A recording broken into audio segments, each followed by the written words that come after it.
लेके एक दावत की खबर में आया अदिति के पास। फिर अदिति नितन्या को लेके निकली और हम सब लोग निकले एक नई डेस्टिनेशन एक्सप्लोर करने बिजनौर के अंदर। और हम लोग बहुत एक्साइटेड थे और रात हो गई थी काफ़ी, करीब 9:30 बज चुके थे। और फिर हम लोगों ने निकाली अपनी धन्नो और मैं चला लेके धन्नो को अपनी छोटी सी नहर वाले रास्ते से जो शॉर्टकट पड़ता है। और ये हम लोग एंट्री करने वाले हैं अब बिजनौर के अंदर। और मैं बहुत एक्साइटेड हूँ। मैं अदिति के देखने लगा एक्सप्रेशंस और फाइनली हम पहुँच गए हैं पिंड बलूची।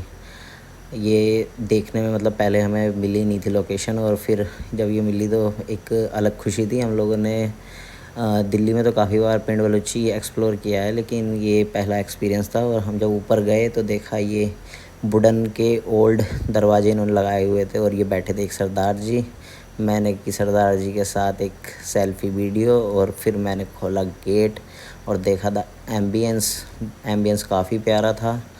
और एकदम इन्होंने ओल्ड पंजाबी वाइब कह सकते हैं, और जैसे पंजाबी ढाबे होते हैं इस तरीके का इन्होंने बनाया हुआ था।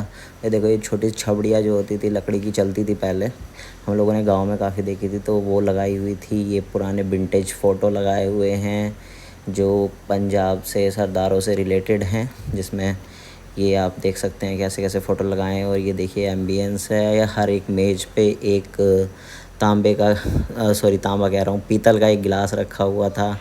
ये ढोलक टंगी हुई थी पेड़ के ऊपर। और ये अदिति कर रही है मेन्यू एक्सप्लोर। और यहाँ पे देखो, ये जो है पिंड बलूची के ओनर कह सकते हैं, मतलब ये फाउंडर हैं क्या। और ये फाइनली हमारी भी थाली आ चुकी है। थाली बहुत बड़ी थी, ऐसा लग रहा था जैसे कोई मिनी परात हो। और ये एकदम पीतल का गिलास इतना भारी था ना कि ऐसा लग रहा था।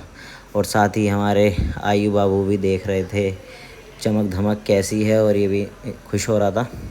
और ये देखो, मैं फिर से दिखाता हूँ कि कितना सही लग रहा है ये। फिर बीच में आया मेरे पास फ़ोन भैया का और मैं करने लगा उनसे बातें। अब ये फाइनली हमारा आ गया है खाना, और हमने मंगाई थी मलाई चाप, कढ़ाई पनीर और मिक्स वेजिटेबल रायता।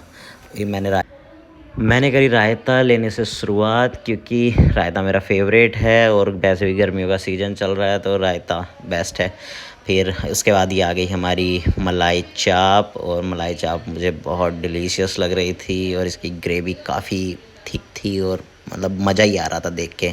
फिर हमारा था मोस्ट टेम्पटिंग डिश जो है हमारा कढ़ाई पनीर की मतलब जो इन्होंने कह सकते हैं डेकोरेशन की, बहुत एक नंबर डेकोरेशन थी। उसके बाद हमारी आ गई हैं तंदूरी रोटी। उसके बाद मैंने ले लिया है अपना पहला निवाला कढ़ाई पनीर के साथ में, और मैं इसका लूँगा मज़ा। इसी बीच में हमारे यथार्थ बाबू रोने लगे, उनको भी लग गई भूख हम लोगों को खाते हुए देख के। तो फिर मैंने उसके लिए तैयार किया एकदम से फॉर्मूला मिल्क। छोटे बच्चों के साथ में अक्सर ये स्ट्रगल काफ़ी लोगों को होता है जो न्यूली पेरेंट्स हैं, कि जब वो भी कहीं भी बाहर जाते हैं तो ये सिचुएशन उनके साथ आ जाती है कि बच्चा कभी भी भूख लगने लग जाती है उसको, कभी भी भूखा हो जाता है।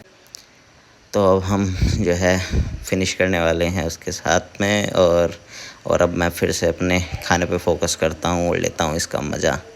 मैं चाप ट्राई की, ये भी एक नंबर बनी हुई थी। इसके बाद हम लोगों ने पूरा एकदम से पूरा टेबल साफ़ कर दिया। अब आ गया हमारा मुखवास का टाइम, और देखिए इसमें एकदम हमें मिली है सौंफ और एकदम देसी गुड़ को देख के मज़ा आ जाता है। और फिर हमारे सामने वाले टेबल पे एक हो रहा था बर्थडे सेलिब्रेट, मैंने बनाई चुपके से वीडियो, और अब हम निकल दिए घर की ओर। तो दोस्तों सपोर्ट करते रहिए, देखते रहिए हमें, और बने रहिए हमारे नए ब्लॉग में, इंतज़ार कीजिए नए ब्लॉग का। और अब हम चल दिए हैं फिर से अपनी धन्नो की तरफ। पिंडोलॉजी की लोकेशन है आवास विकास के सामने, PNB के